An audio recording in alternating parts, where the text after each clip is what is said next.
Assalamualaikum warahmatullahi wabarakatuh. Perkenalkan, nama saya Fitri Andani. Saya mahasiswa Prodi Biologi Fakultas Sains dan Teknologi Universitas Islam Negeri Arani di Banda Aceh. Nah, kali ini saya bertujuan untuk menjawab soal UTS yang diberikan oleh dosen saya, yaitu Pak Ilham Zulfahmi MSI. Nah, langsung saja pada soal yang pertama. Jelaskan perbedaan antara zona limnetik dan litorial pada danau secara karakteristik dan ekologi. Nah, jadi zona litorial ini merupakan daerah dangkal yang berdekatan dengan tepi danau dan dapat tembus cahaya dengan optimal. Nah, biasanya pada zona litoral ini terdapat tumbuhan yang mengapung dan berakar, dan juga ada alga yang merupakan ciri-ciri dari zona litoral. Nah, kemudian sedangkan zona limnetik ini merupakan daerah yang jauh dari tepi danau. Nah, namun masih dapat ditembus oleh cahaya. Nah, pada zona ini fitoplankton dan tumbuhan yang berfotosintesis menyediakan makanan bagi zooplankton, ikan-ikan, dan hewan lainnya. Nah, kemudian soal ketiga, jika tidak dikelola dengan baik, waduk berpotensi mengalami eutrofikasi. Jelaskan mekanisme terjadinya eutrosifikasi tersebut dan apa dampaknya bagi biota perairan. Nah, jadi proses terjadinya adalah akibat pencemaran limbah organik seperti sisa-sisa pupuk ke perairan yang meningkatkan kadar nutrisi seperti nitrogen ataupun fosfat yang merangsang pertumbuhan berlebihan alga di air. Nah, akibatnya perairan dalam menjadi gelap dan kekurangan sinar matahari. Nah, dampaknya adalah dapat mengakibatkan kematian massal pada ikan. Nah, adapun proses terjadinya eutrofikasi ini, yang pertama pemupukan secara berlebihan, kemudian turun hujan dan pupuk-pupuk tersebut ikut bersama air yang mengalir ke perairan. Kemudian bila pupuk jatuh di perairan yang tenang, maka ganggang akan tumbuh subur karena banyak nutrien dan kemudian terjadilah eutrosifikasi.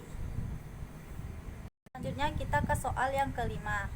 Melindungi ekosistem perairan adalah tanggung jawab seorang muslim.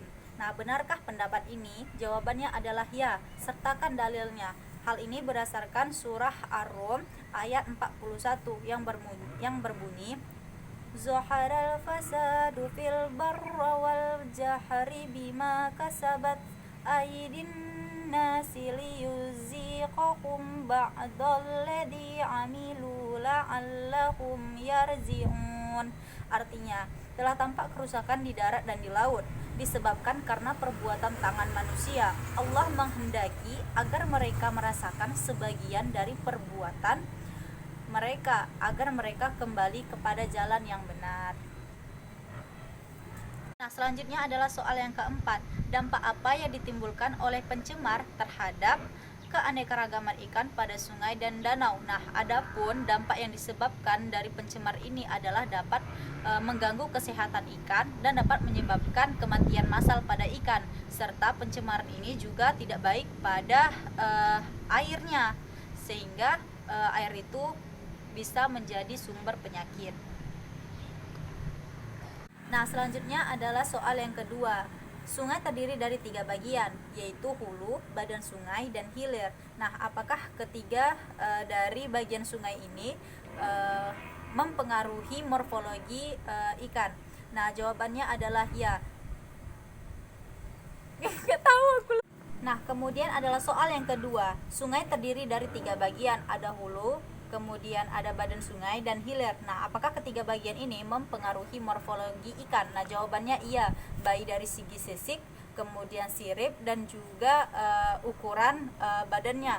Nah, berdasarkan ketiga bagian sungai ini juga dapat mempengaruhi morfologi ikan berdasarkan ciri-cirinya, seperti bagian hulu memiliki arus yang deras, kemudian adanya pengikisan ke dasar sungai, kemudian saluran berbentuk 6, kemudian tidak terdapat pengendapan, batunya masih besar-besar, dan terdapat jeram atau air terjun. Nah, sedangkan di bagian badan sungai itu arusnya itu tidak deras, kemudian daya erosinya berkurang, terjadinya pengendapan, kemudian pengikisannya itu lebih banyak di dinding sungai dibanding ke dasar. Kemudian yang terakhir adalah bagian hilir, di mana arusnya itu lebih tenang dan lambat, kemudian terdiri dari lumpur dan pasir halus dan banyak pengendapan, dan kadang muara terkadang membentuk delta atau tanah datar hasil pengendapan dan sungai mati.